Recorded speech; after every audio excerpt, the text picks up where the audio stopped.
Hi, and welcome to the Politics of Justice. It's me, Amy Austin. So let me start off this recording with a trigger warning. I should say that there's going to be discussion of molestation in these chapters. Unfortunately, it's something that I encountered when I was working as a guardian or representing parents whose children were in foster care, and I wanted to include that realistic depiction in this book. But it's a hard topic. It's a hard topic, um, and I just wanted to put the warning up front. I'll be sure to put it in the show notes as well. So when I left off, it was chapter 29, and now I'm at chapter 30, which is called Daddy's Little Girl. So, as we talked about earlier, Olivia's parents divorced, and Sheila's really trying to carry the burden of single parenting and a new career and her addiction problems. It's a lot. Um, but Keith, Keith exists. So let's go to the first note in chapter 30. It says, and this is from Keith's perspective. Before I followed her to Michigan for 3 years, my mother warned me that giving in to this kind of whim would be the end of my marriage. And I might have listened to my mother if I'd had time to think. But law school was a roller coaster that never stopped. During the year, we were always going to one mixer or another. Her summer jobs, nothing like ice cream skipping we'd done in high school, were all consuming. I dropped out of her social life halfway through law school. There's nothing worse than going to all those lunches, dinners, and parties at the big houses on Fairmont or North Park Boulevard. Her colleagues and I were as different as night and day. The attorneys she worked for were all white men with wives who didn't work. Brad or Chet or Chip were always shaking my hand and asking me what I did for a living. Was I a golf man? Did I belong to the skating club? When I said that I worked for RTA, they started asking me about the big bosses. When I didn't know them, or when they looked at my hands and realized I didn't work in upper offices, they wrote me off and didn't take glasses to see that I didn't fit into her world. So I'm sure that the note there is that is one of my favorite lines. It didn't take glasses to see that I didn't fit into her world. So I remember this world um, from back in the day, and there are a lot of white men partners at these big law firms. Their wives generally didn't work. And the skating club, I'd forgotten about that. It was what is the word I want? It was at the time, I don't even, this is so vague, but it was an exclusive club in Shaker that people belonged to. I assume it was ice skating. It's so vague. It was so long ago. But there are similar clubs in Los Angeles, smaller clubs that are fairly exclusive that people belong to, centered around an activity. I'll just say that. I've been to some of them. They are what they are. There are many, many ways that people sort themselves and exclude others. And it was no different in Cleveland. So, in this chapter, Keith is sitting, I think, sitting in his apartment, and the phone is ringing. Um, So with each, this is the next highlight. With each ring, my heart sped up. Then I stopped with each pause. After 6 rings, the answering machine picked up. I hung on Sheila's voice. Not home, I said guilty, that I felt nothing but relief. She's at that age, probably with some friends. Try again tomorrow. I nodded and walked back to my chair. I'd give it a couple of weeks, work up my courage. What if my daughter hated me? Wanted nothing to do with me? That rejection would be nothing but my own damned fault. I guess he's working up the courage to call her. And actually, I'm thinking about this. So, Oprah recently did a fairly controversial podcast, which she filmed in like a little studio similar to how she used to do the show, talking about estranged parents. And one of the parents that people found the most sympathetic, I guess I'd say, was a father who his daughter hadn't spoken to him, and when she called him because she needed something, and he stepped up and got to therapy and changed his relationship with his daughter. But I think that it's interesting that fathers, okay, fathers get estranged for two reasons. Mothers are a whole different ball of wax. One, because the child has pulled away, and the other, because the father has pulled away. And I've often wondered what that's like. I once read a book about fatherless daughters, and it talked about life from a child's perspective, but I've always wondered what absentee fathers would say.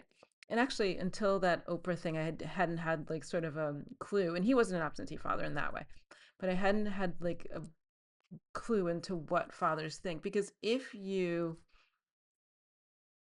my experience is that if you talk to absentee fathers, they have a lot of excuses as to why they're absentee fathers, generally based on their feelings about the mother. But I have not met an absentee father who sort of takes responsibility for stepping out.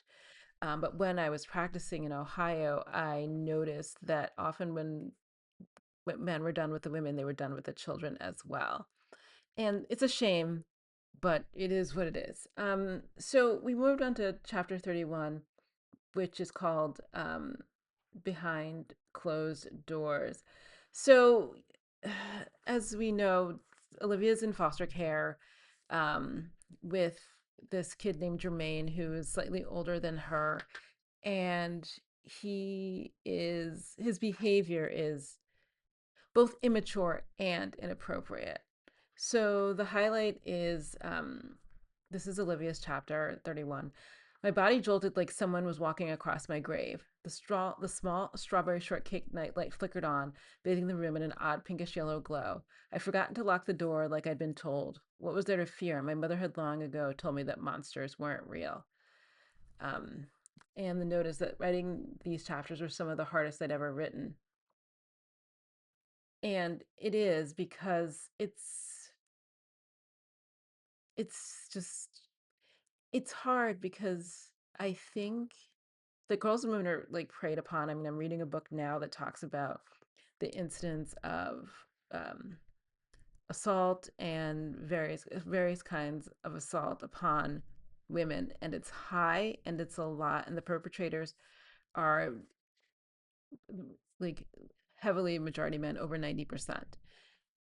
And yet, even though it's common, which it's horrible that it is, it's not. I think that there's a certain, I'm finding that it's unexpected in a way. I mean, we talk about women walking with keys between their hands, but I think that there's a certain innocence that comes until it's violated.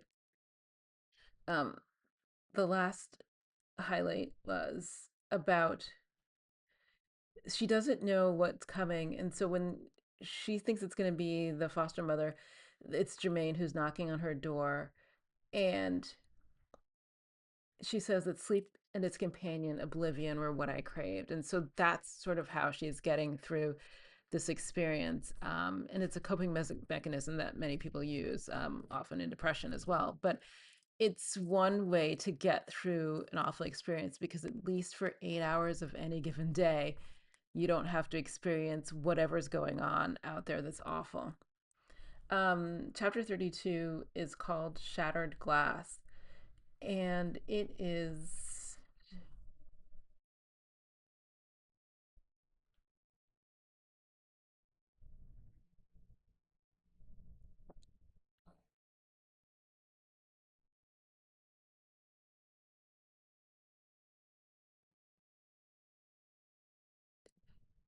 so it's a Casey chapter.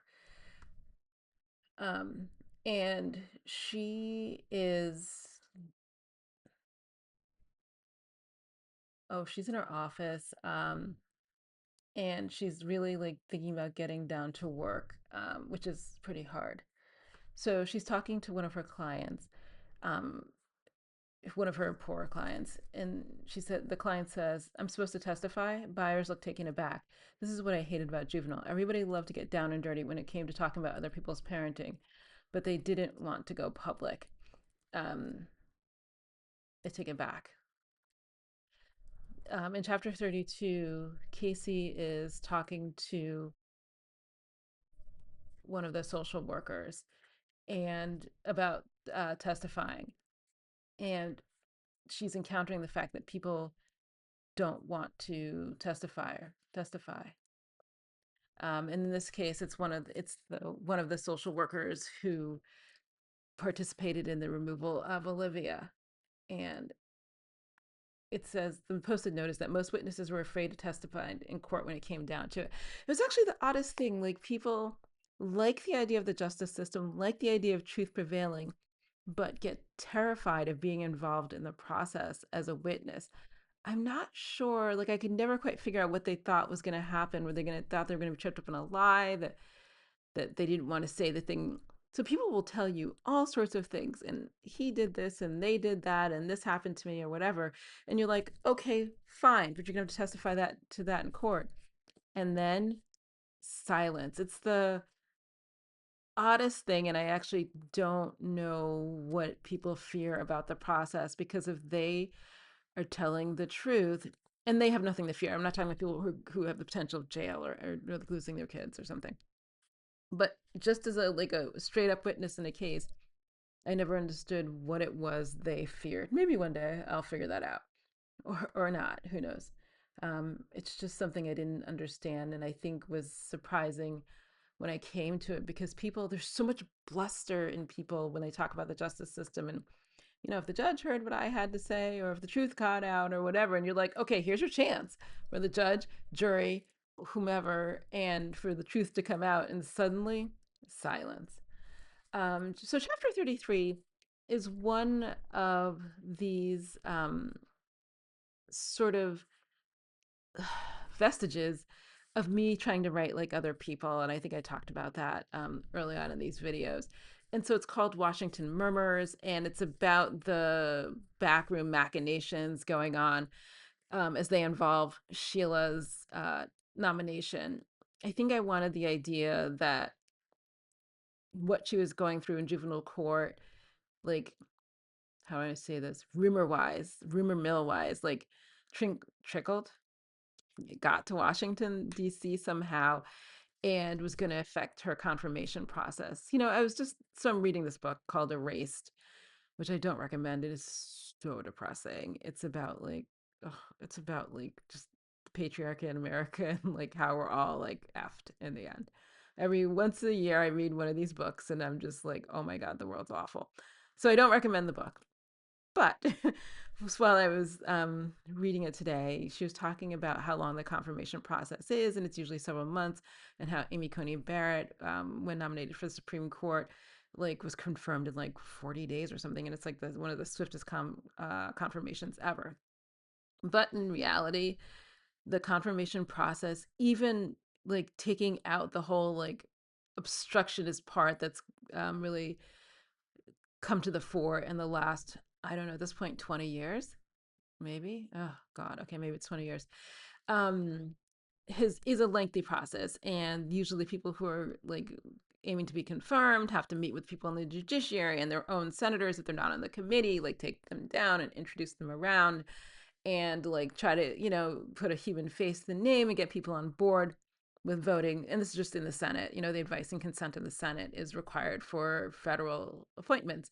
And so just trying to like swan around and meet the people so that they like are willing to confirm you for this lifetime position.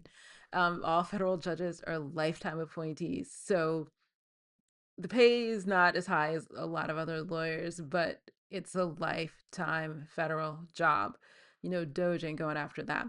And actually, there's often a shortage because there's a lot of cases, and the number of judges increases slowly. I mean, obviously, the Supreme Court has increased none, but they do increase the number of federal judges, but it's very slow. There's a backup. But the process of getting appointed in many cases is highly political.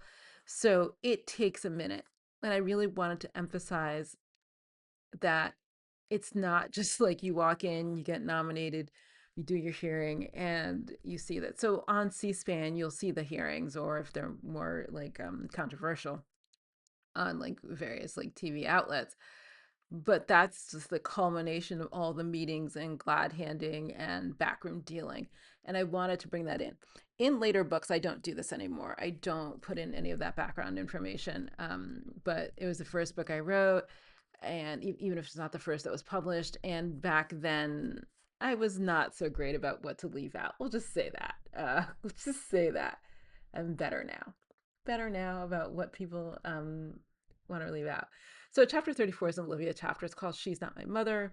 Basically, Olivia's like, I think the foster mom's picking up from school, and it's a new school, the third school she's at so far that year, maybe the fourth, I don't know at this point.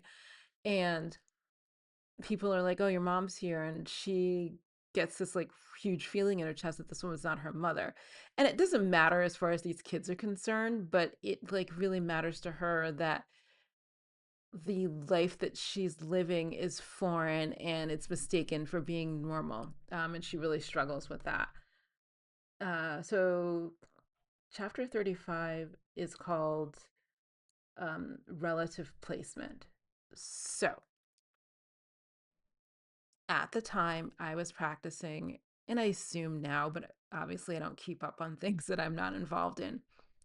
It was always preferable that children be placed with relatives over being placed in foster care. That did not like often happen initially because the placements were considered an emergency, and so therefore they were placed right away like in emergency custody, and then sometimes they were, so the emergency placement didn't last long because as I mentioned before, it's like temporary 2-3 days. I don't even think it's more than a week in most cases. And then they moved them to like a more permanent placement with somebody who's a regular foster care parent. But long story short, often a relative placement was preferable, but finding the relatives, identifying the relatives, seeing if the relatives wanted to take the children, and seeing whether or not the relatives could take the children took a minute. Like, I mean, in all fairness, like there's a lot of things with the system that I don't think were right or fair. There's a lot of things with the system I don't think were right or fair. Okay, there are a lot of things with the system that I don't think were right or fair, but I will agree that taking some time to find a relative who was willing to take the children was something that was a positive thing. Because if you could be with your aunt or whomever, it would keep you in the family system. Um, in some cases, made the visitation of the parents, depending on the parents' situation and reason for the kids being taken, easier. And it wasn't such a foreign placement. So at this point, they're looking for a relative. And in this case, and this actually happened often with single moms, in this case, the father is being chosen for a relative placement. Fathers, if the parents were not together, fathers were often considered.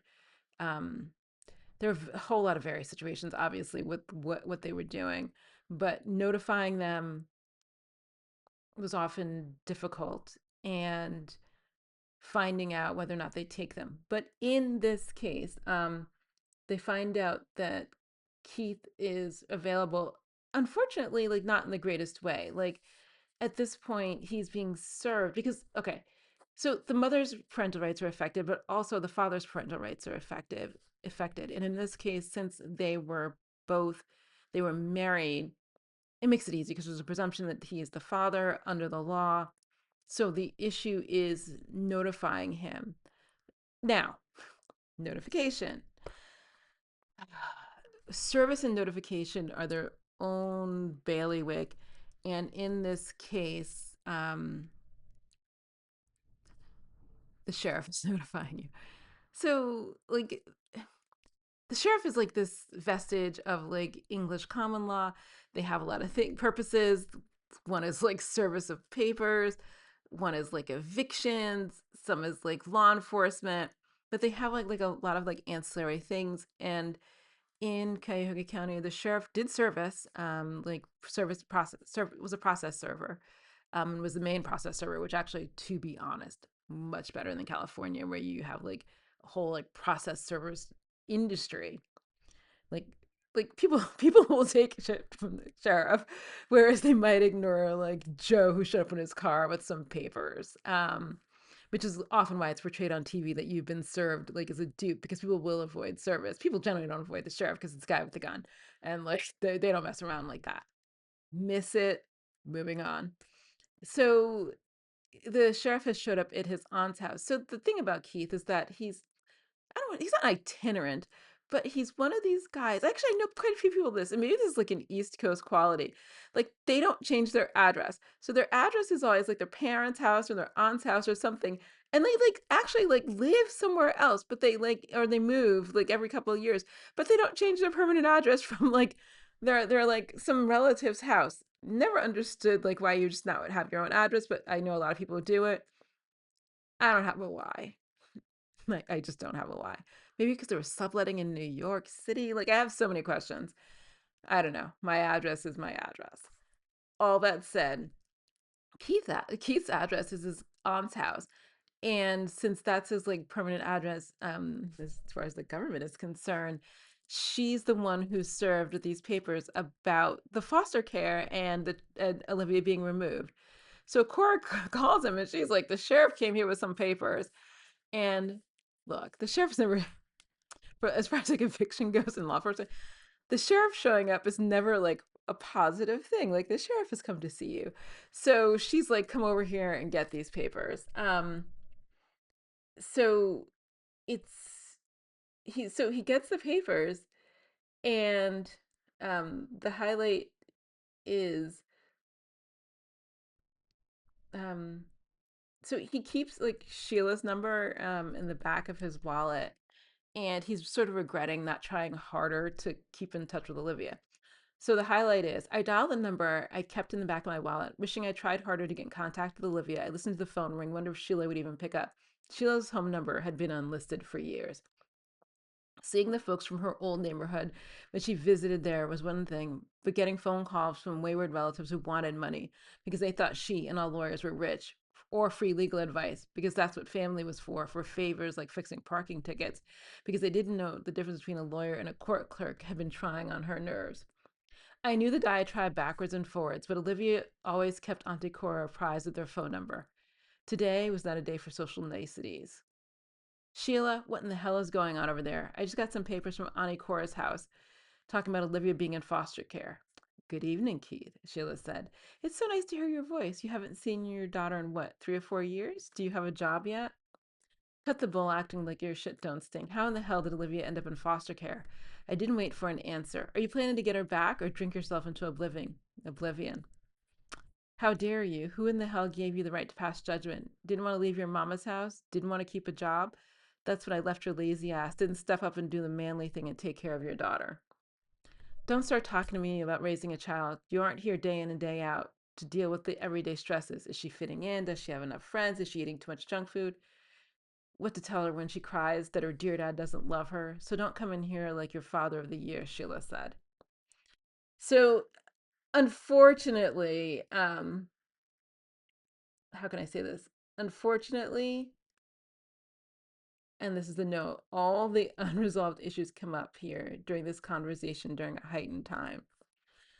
It's it's one of those things they talk about when they talk about like couples counseling and the reason that couples argue.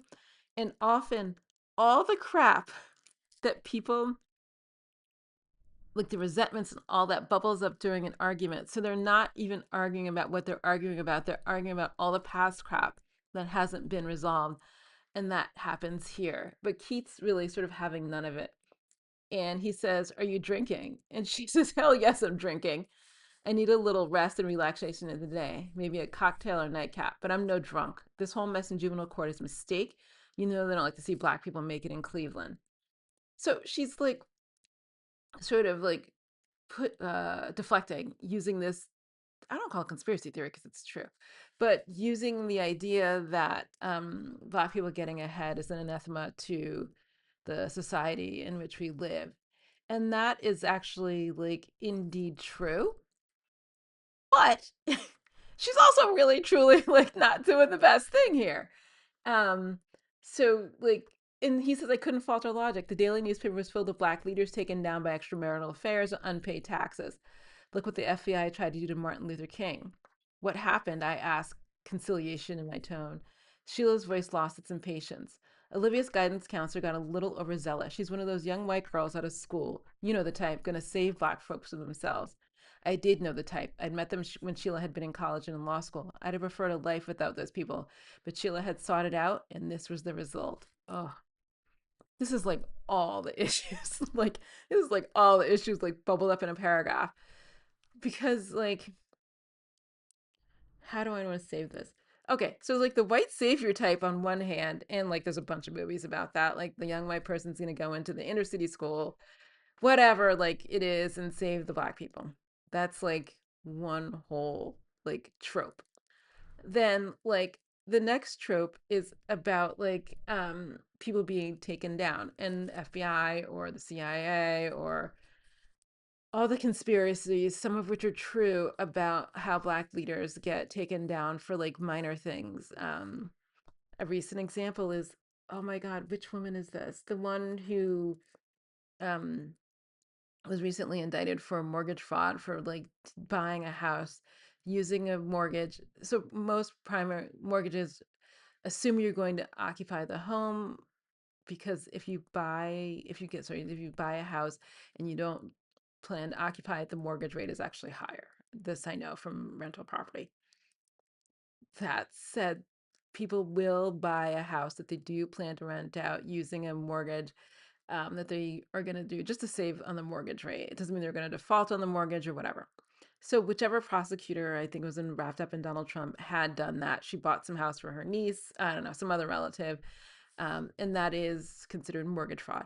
It is a popular kind of mortgage fraud, and there's some deep irony in being, how can I say this, pursued by a president who indeed has been is subject to his own felony convictions for fraud, among other things. Okay, so all that said, it is known to happen to people in the black community that they're pursued for things that white people otherwise get away with. And I'm not saying fraud is great, but a lot of people engage in like low level minor fraud, and some people get away with it and some people don't. So all of that.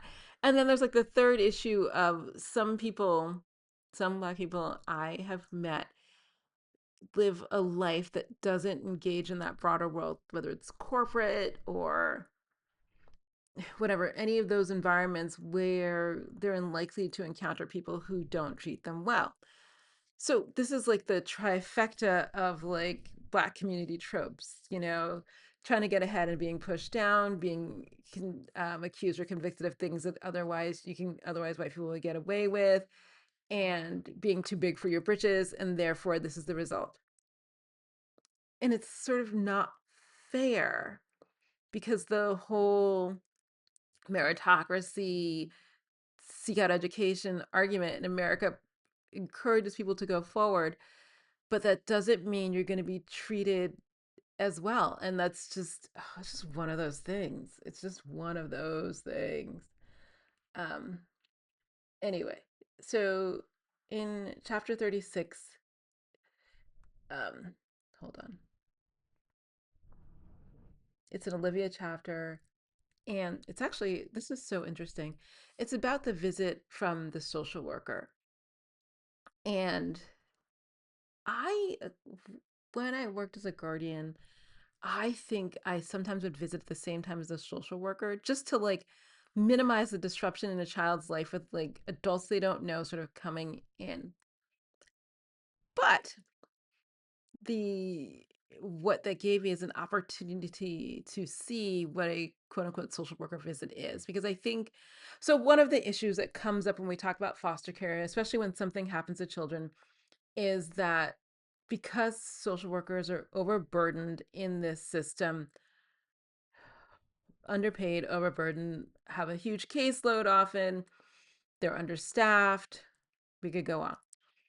Whenever something happens, one of blame the biggest blame is like leveled on social workers because they don't have enough visits, they lie about their visits, whatever that is. Like that trope is like well played out, especially like in movies or on TV or any of like cop shows that deal with those sorts of issues. That said, when I would go to the visits with a social worker, what I did find is sometimes, and I didn't go on a ton of these, so I can't like speak as like And obviously, this was not my job. So these are people who are driving around all day in their own cars. I mean, they get reimbursed, but it is what it is. Visiting children. And I found the visits kind of cursory. So often the foster parents, and as I mentioned before, who are being paid for the privilege where they wouldn't pay the parents for this, often, I don't want to say like dress the kids up, but made sure the kids were clean, their hair was done, like all of that to give this perception that they were doing the most. They were doing the most. Um, and the social workers who had a relationship with the foster parents, often because they would place like subsequent children there, so they had like a different kind of relationship with the foster parents, even though their goal was to like advocate for children. I think it's a conflict of interest, probably. Um, Often had this relationship. So when the foster parent like trotted out like world's best behaved child, then they could indeed like buy into the show. So in this case, Linda, who's Olivia's foster worker, is like, do your hair, like make sure your hair is done, make sure like uh your clothes are done. And she trots out Olivia, who looks well put together and well cared for. Um, and the social worker doesn't aim to talk to Olivia alone. She sort of is like, okay, you look good, whatever. And then she goes outside, I believe, and talks to the social worker, but it doesn't delve. So Olivia now has this like awful thing that happened to her.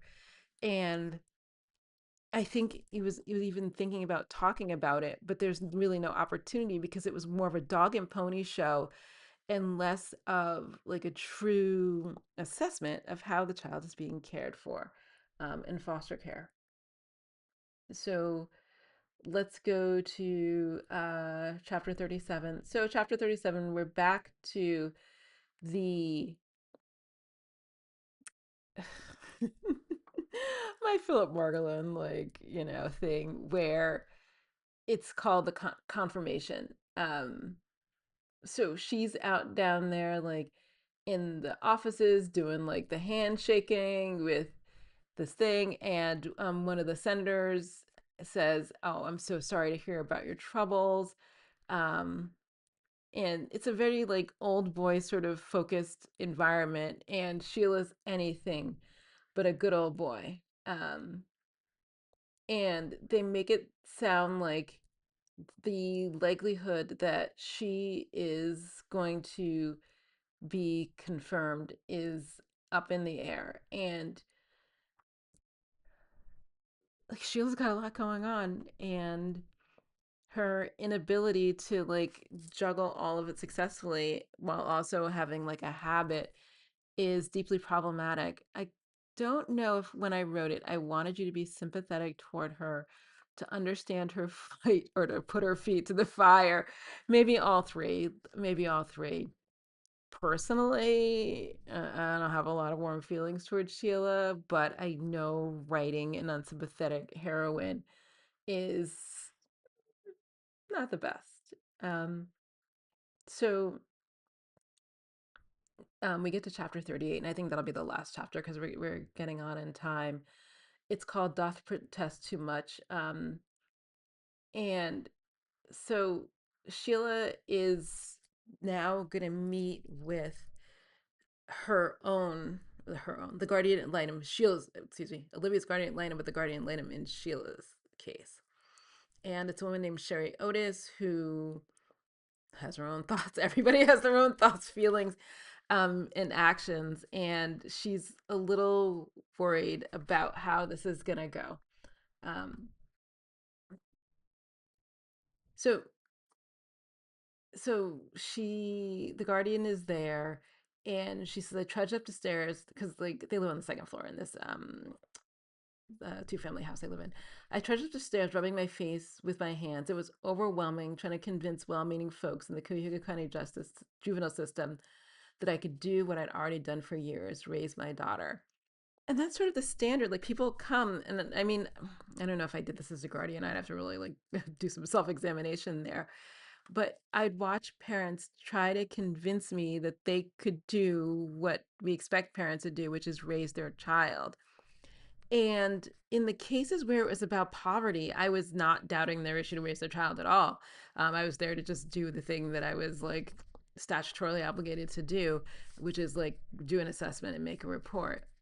But it was sort of sad in a way because okay, if you adopt a child, there's like home studies, there's all these things you have to do and all these like hurdles you have to jump to adopt a child. But if you just want to have a baby, you can just have a baby. But at some point in this like system, sometimes parents, mostly mothers, have to try to then convince people that they're able to raise their children. And it's one of the sort of the saddest things to ever witness, to watch people do something that they'd already done. Whether they've done it well, whether they've done it flawlessly, probably not. But I don't know if any of us can be or should be held to that standard. I think the standard is, are you doing it good enough? And Sheila feels like the double burden of having to try to convince people that she's doing what she had done all along. By the way, Judged, the book I'm talking about is free on every book platform. Grab it wherever you read.